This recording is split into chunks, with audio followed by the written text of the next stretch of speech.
नमस्कार साथियों, ज्ञान स्थली गुरुकुल में आपका बहुत बहुत स्वागत है। साथियों, वर्णमाला का दूसरे चरण पर हम चलते हैं। टॉपिक नंबर 2 क्या है वर्णमाला में, इसको देखते हैं। मुख के स्थान के आधार पर स्थानिक वर्गीकरण। मुख के किस भाग द्वारा ये बोले जाते हैं, इसको हम समझते हैं। कंठ है, जो कंठ के द्वारा बोले जाते हैं वो ए और आ होते हैं। जब आप बोल के देखोगे तो इसका आपको पता लग जाएगा, ये कंठ के आधार पर हैं। तालव्य स्वर ई और ऐ होते हैं, ये तालु के आधार पर होते हैं। तालु होता है हमारा ऊपरी जबड़े का बीच वाला भाग, तालु कहलाता है। औष्ठ्य स्वर ये होठ से बोले जाते हैं। जब आप बोल के देखेंगे तो आपको एहसास हो जाएगा। और मूर्धन्य स्वर ये हमारे ऋषि होता है, जो मूर्धा से बोला जाता है। ऊपरी तालवे का आगे वाला हिस्सा ये हमारा मूर्धन्य होता है। अन्य विशेष स्वर अनुनासिक होते हैं, अंग और अह। विसर्ग स्वर अह होता है और अनुनासिक अंग होता है। तो इसको भी हमें समझना है। संक्षेप में ये मैंने आपको बताई दिए। ह्रस्व स्वर, दीर्घ स्वर और प्लुत स्वर।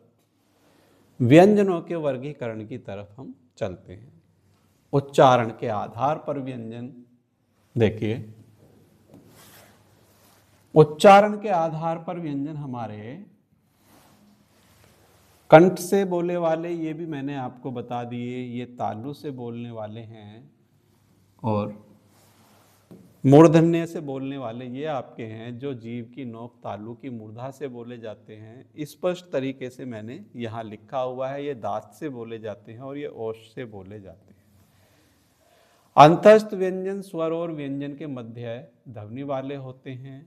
ऊष्म व्यंजन जिसमें ऊष्मा गर्म वायु का घर्षण होता है, ये आपको पहले वाली वीडियो में मैंने सारे बता दिए। अन्य विशेष व्यंजन संयुक्त अक्षर ये हमारे ये हैं छह क्षत्रिय, त त्रिशूल, ज्ञ ज्ञानी और श श्रोता।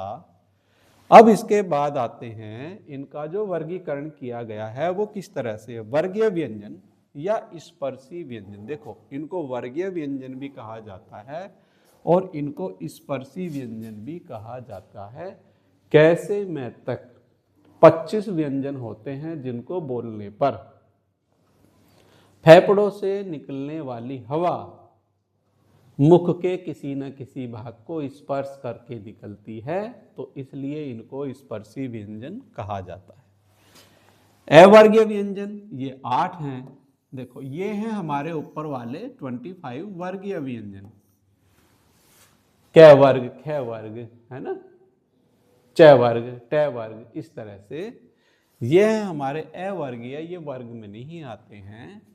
ये यहाँ से यहाँ तक यह रह ल वैत, ये हैं अंतस्थ व्यंजन। और ये वाले श, स और है, ये हैं हमारे ऊष्म व्यंजन। आगे चलते हैं। अ घोष और स घोष क्या हैं। ये है हमारा इस टॉपिक में सबसे इंपॉर्टेंट चीज, अ घोष और स घोष। अ घोष व्यंजन जिनका उच्चारण करते समय स्वर यंत्र, वॉइस बॉक्स की कंपन नहीं हो, केवल वायु का प्रवाह होता है। मतलब फेफड़ों से निकलने वाली हवा बिना घर्षण खाए बाहर निकले, तो वे होता है अ घोष। स घोष जिनका उच्चारण करते समय फेफड़ों से निकलने वाली हवा मुख के अंदर घर्षण खाकर बाहर निकलती है, वो होते हैं हमारे स घोष। अ घोष व्यंजन को पहले पढ़ते हैं। देखिए, जो हमारे क वर्ग और ख वर्ग के नीचे वाले व्यंजन बोलने पर, है ना, क वर्ग और ख वर्ग के नीचे वाले व्यंजन बोलने पर फेफड़ों से निकलने वाली हवा बिना घर्षण खाए बाहर निकलती है, वे हमारे अ घोष व्यंजन होते हैं।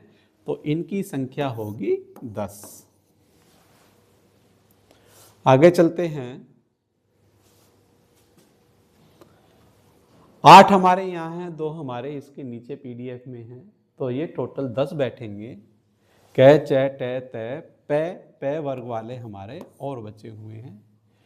कै, इसके बाद चलते हैं पै और फै इसमें और जुड़ जाएंगे, तो इस तरह से दोनों को मिला के अब हमारे 10 हो जाते हैं। आगे चलते हैं।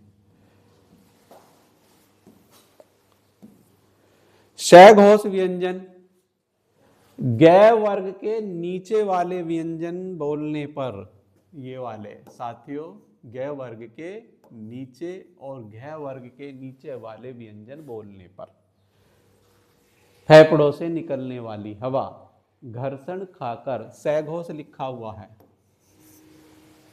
बाहर निकलती है, तो ये हो जाते हैं हमारे सैघोष व्यंजन। इनकी संख्या भी होती है 10। स्पर्शी व्यंजन के अंतर्गत इनकी संख्या होती है 10। और संयुक्त जो व्यंजन है हमारे, उनमें अलग तरह से बताएंगे आगे चल के, और जो हमारे ऊष्म व्यंजन है उसमें अलग तरह से हैं। स्पर्शी घर्षण खाकर वे भी निकलते हैं, स्पर्श भी करते हैं, घर्षण भी खाते हैं उनको बोलने पर, तो उसको हम आगे बताएंगे। तो जो हमारे 25 व्यंजन है स्पर्शी व्यंजन, उसमें 10 ये हो गए, तो ये हो गए हमारे। आगे चलते हैं। महाप्राण व्यंजन क्या होता है? महाप्राण व्यंजन की तरफ चलते हैं। महाप्राण और अल्प प्राण व्यंजन, देखिए महाप्राण और अल्प प्राण व्यंजन जिनका उच्चारण करते समय जोर से अधिक वायु श्वास बाहर निकलती है, यानी कि जिन वर्णों को बोलने पर फेफड़ों से निकलने वाली हवा अधिक मात्रा में बाहर निकलती है, वे हमारे महाप्राण व्यंजन होते हैं। अंग्रेजी में भी लिखा हुआ है और हिंदी में भी लिखा हुआ है, तो आप दोनों को देख सकते हैं।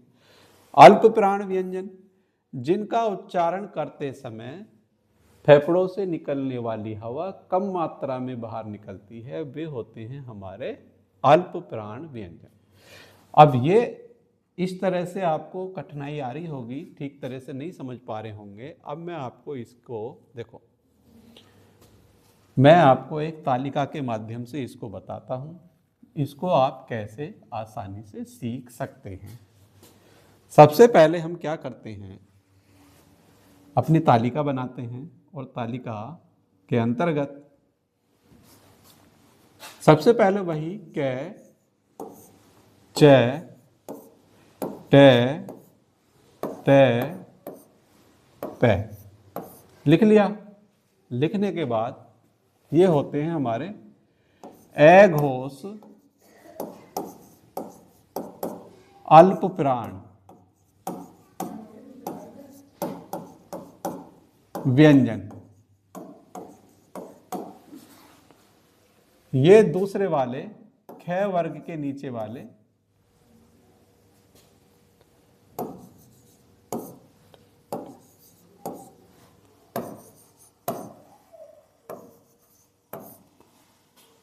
ये भी हमारे अघोष, ये हमारे महाप्राण व्यंजन होते हैं।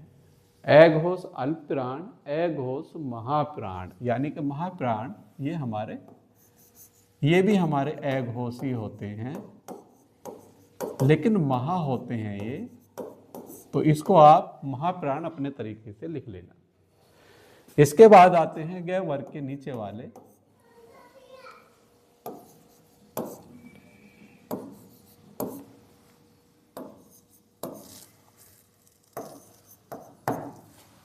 ये होते हैं हमारे सैघोष महाप्राण। सैघोष महाप्राण नहीं, अल्प प्राण।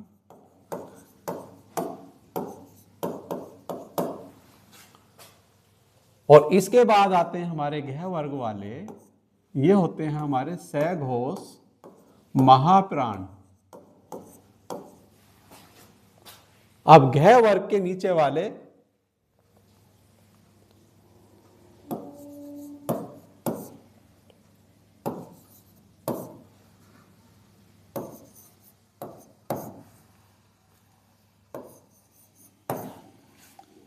सैघोष महाप्राण व्यंजन, ये हमारे घ वर्ग के नीचे वाले होते हैं।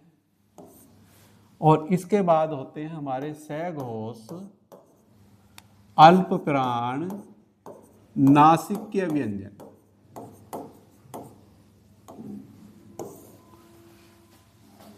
जो हमारे अण्य वर्ग के नीचे वाले होते हैं।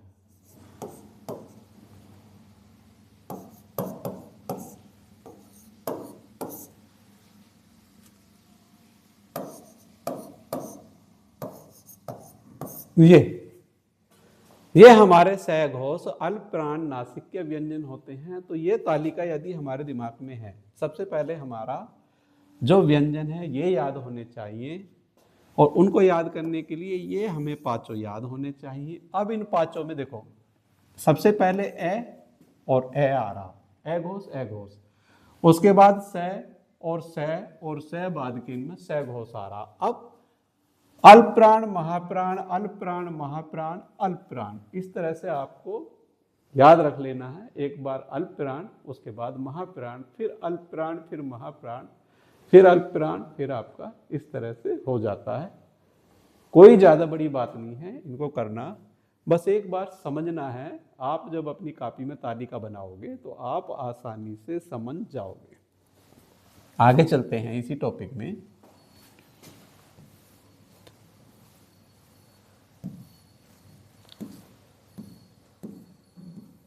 तालिका इस तरह से आप बना सकते हैं, जैसे ए घोष अल्प प्राण, ए घोष महाप्राण, स घोष अल्प प्राण, स घोष महाप्राण, ए घोष अल्प प्राण, नासिक्य व्यंजन। ऊपर वाली तालिका जो मैंने बनाई थी उसको देख के आप कर सकते हैं। तो इस तरह से ये हमारे यहाँ पर क्वेश्चन आते हैं। अब हिंदी वर्णमाला में कितने स्वर माने जाते हैं, ये हमारे क्वेश्चन शुरू हो गए हैं।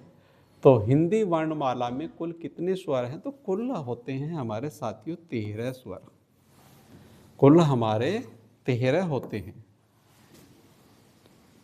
मानक स्वर पूछता तो 10 या 11, जो भी ऑप्शन हो। अगर ऑप्शन में आपके 11 हैं तो आप 11 कर देना, और यदि ऑप्शन में आपके में 10 है तो 10 कर देना। परेशान होने की जरूरत नहीं है। एग्जामिनर एक ही विकल्प देगा, लेकिन 2 विकल्प भी देता है मूल स्वरों के लिए, तो आप 2 में 11 को वरीयता दे देना, आपका वो ठीक जाएगा। परेशान होना बिल्कुल नहीं है। निम्न में कौन सा स्वर नहीं है? देखो साथियों, यहाँ हमारी जो मिस्टेक होती है जब हम पढ़ते हैं स्वर, ये स्वर नहीं होता है, ये व्यंजन होता है, ये अण्य खाली है, ये दूसरे वर्ग में आता है। ये च वर्ग के अंदर 5वें लाइन में आता है, जो नासिक्य व्यंजन है। अगर हाँ ये होता हमारा, कोई और अन्य स्वर होता तो आ जाता, तो ये हमारा व्यंजन है। अगले प्रश्न की तरफ चलते हैं।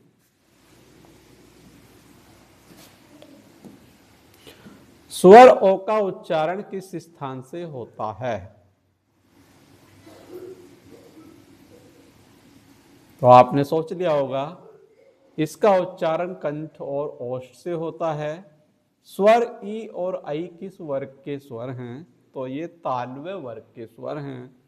इस तरह से हमारे क्वेश्चन आते हैं। अंग किस प्रकार का स्वर है? तो ये अनुनासिक होता है, ये अनुनासिक है। अंग किसे कहते हैं? तो अंग जो है ये विसर्ग को कहा जाता है, ये विसर्ग होते हैं। हिंदी वर्णमाला में कितने मुख्य व्यंजन माने जाते हैं? तो हिंदी वर्णमाला में जो मुख्य व्यंजन हैं वो 33 माने जाते हैं। कुल व्यंजन 37 हैं, और 2 गुण व्यंजन को जोड़कर 39 होते हैं।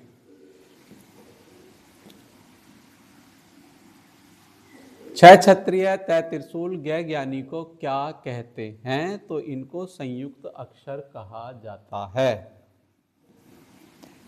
ट, ठ, ड, ढ, अण किस वर्ग के व्यंजन हैं? तो ये हमारे मूर्धन्य वर्ग में आते हैं। ये हमारे, जब हम देखो, जब आपने चीजों को समझ लिया तो इसके लिए आप तुरंत लिख दो काठमांडू, और काठमांडू लिख के ये क, च, ट, त, प साथियों 1 मिनट भी नहीं लगेगी एग्जाम में लिख के देखने में और तुरंत आपका ऑप्शन सही हो जाएगा। ठीक है, इस तरह आप लिख के देख सकते हैं। क्वेश्चन को गलत नहीं करना है, क्वेश्चन हमारा एकदम सही जाना चाहिए। सही तभी जाएगा जब आपने इस तालिका को ठीक तरीके से समझा है। आगे चलते हैं। यह रेलवे किस श्रेणी में आते हैं? यह रेलवे अंतस्थ की श्रेणी में आते हैं। ये अंतस्थ व्यंजन होते हैं। श है को क्या कहा जाता है? तो ये ऊष्म व्यंजन होते हैं, इनको ऊष्म व्यंजन कहा जाता है। इनको बोलने पर फेफड़ों से निकलने वाली हवा घर्षण खाकर बाहर निकलती है। तो ये हमारे ऊष्म व्यंजन होते हैं। पै फै बै भै में किस वर्ग के व्यंजन हैं? तो पै फै बै भै वही है, आप तुरंत कै चै टै तै पै। 5वें वर्ग के हैं तो ये ओष्ठीय में आएंगे। तो ये हमारे ओष्ठीय हैं। कै का कौन सा व्यंजन है? तो कै देखो ए घोष अल्पप्राण सै घोष महाप्राण, ये हमारा कै ए घोष अल्पप्राण व्यंजन है। तो ये हमारा ऑप्शन ए ठीक होगा। घ का कौन सा व्यंजन है? अब घ हमारा चौथे स्थान पर आता है, तो चौथे स्थान पर सै घोष महाप्राण होगा। तो सै घोष महाप्राण हमारा ऑप्शन डी होगा। तो यहाँ हमारा ऑप्शन डी एकदम सटीक आंसर है। भय का वर्गीकरण क्या है? तो पै फै भै तीसरे स्थान पर आ गया। अब तीसरे स्थान पर है सै घोष अल्पप्राण व्यंजन। तो सै घोष अल्पप्राण ऑप्शन सी में आएगा। ये हमें देखना है। ये आप तभी करोगे, जैसे मैं तुरंत बता रहा हूं, जब आपने तालिका बनाई है, तालिका को थोड़ा ध्यान से लिखा है। बस ये ध्यान हमें रहना चाहिए। शुरू में ए घोष अल्पप्राण, ए घोष महाप्राण, फिर सै घोष अल्पप्राण, सै घोष महाप्राण, सै घोष अल्पप्राण नासिक्य। इस तरह से हमें 5 सीक्वेंस का पता होना चाहिए। थ किस प्रकार का व्यंजन है? देखिए अब ये थ किस में आता है? त, थ, द, ध, न, यानी के चौथे वाले में आ रहा है। तो देखो ये होगा हमारा त थ, ए घोष महाप्राण व्यंजन में आएगा। ए घोष महाप्राण में आएगा। ऑप्शन ए हमारा यहां पर एकदम सही है। जय का वर्गीकरण क्या है? अब ये च वर्ग में आता है। च छ जय तीसरे में आता, तीसरे में है हमारा सै घोष अल्पप्राण व्यंजन। सै घोष अल्पप्राण व्यंजन, ऑप्शन सी हमारा सही। निम्न में कौन सा व्यंजन अघोष महाप्राण है? अघोष भी है और महाप्राण भी है। तो अघोष महाप्राण हमारा ख वर्ग के नीचे वाले आते हैं। तो ख वर्ग के ऑप्शन सी हमारा सही है। व्यंजन ड का प्रकार है। अब ट ठ ड तीसरे वाले में आ गया हमारा। अब तीसरे वाली लाइन में जब हम आके देखते हैं तो वहां होता है हमारा सै घोष अल्पप्राण व्यंजन। तो यहां हमारा सै घोष अल्पप्राण व्यंजन ऑप्शन ए आता है। तो इस प्रकार हमारा क्वेश्चन ये भी सही हो जाता है। इसके बाद निम्न में कौन सैघोष व्यंजन नहीं है? तो सैघोष व्यंजन हमारा सैघोष हमारा ख नहीं होता है। ये अल्पप्राण महाप्राण में आता है। तो ये हमारा ख नहीं है इसमें। हिंदी वर्णमाला में स्वर और व्यंजन कुल कितने वर्ण माने जाते हैं? तो हिंदी वर्णमाला में स्वर और व्यंजन मिलाकर कुल, यह ऑप्शन गलत है। कुल की बात है तो कुल हमारे स्वर और व्यंजन जो होंगे वो 52 होंगे। साथियों इसी टॉपिक से संबंधित अगली वीडियो यानी कि तीसरा चरण हमारा इसके बाद ही जल्दी आ रहा है, उसको आप देखें। इससे हमारा भी बहुत सारे क्वेश्चन आते हैं। तीसरे चरण में भी बहुत सारी बारीकियां हैं। हिंदी वर्णमाला की, वह देखना भी बहुत ज़रूरी है। तो जल्दी लेके आते हैं तीसरे चरण को भी। वीडियो आपको अच्छा लगा तो वीडियो को लाइक कीजिए, वीडियो को शेयर कीजिए, और यदि आपने हमारा चैनल सब्सक्राइब नहीं किया है तो चैनल को सब्सक्राइब कीजिए। मिलते हैं नई वीडियो के साथ, तब तक के लिए जय हिंद, जय भारत, धन्यवाद साथियों।